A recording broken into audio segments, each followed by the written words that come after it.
Hello everyone, I'm here to talk about one of my letter matching books.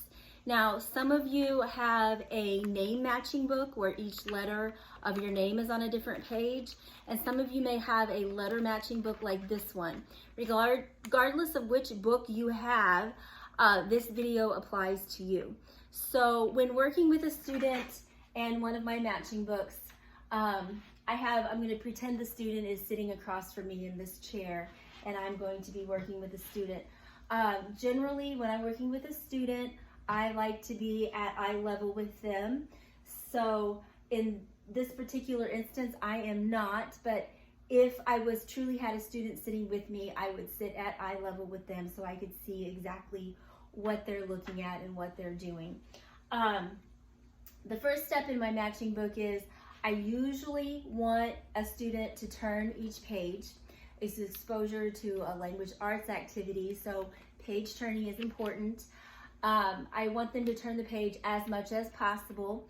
I definitely, if they are not mobile enough to turn the page, I definitely verbalize, I'm turning the page each time I do it. There's a lot of repetition for me to say that, but it's important that they know that the page is turning and we're moving on to the next part.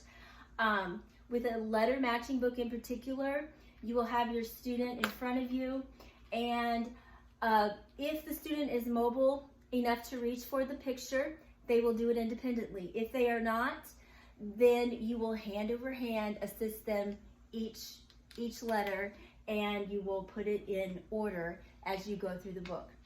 If you have a name letter book or a ABC letter book, it is always good to elaborate on the letter that you just placed. So I would say A is for apple, A is for apple, let's find the next letter.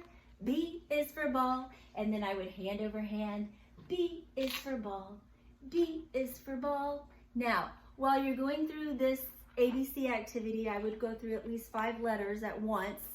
If you're going through their name book, then however long your name is. Some of us have short names, some of us have long names. While you're going through this though, it is important that you have gained your student's attention. So for each student, it is different. I have several different ways of gaining attention depending on what student I'm working with. Some students really like light toys, so I'll have a light toy ready, and I'll ask them, do you want the light toy or do you want the bubbles?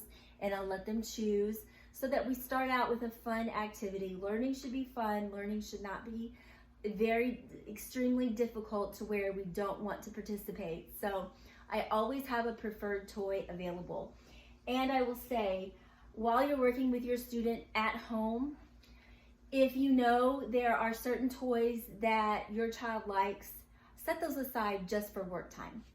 So I'm keeping this one out just for work time, and I'm putting it maybe with my matching book so that I always have it and have it ready. You know your students at home better than I do right now, so whatever they're currently liking, keep that available so that you have gained their attention.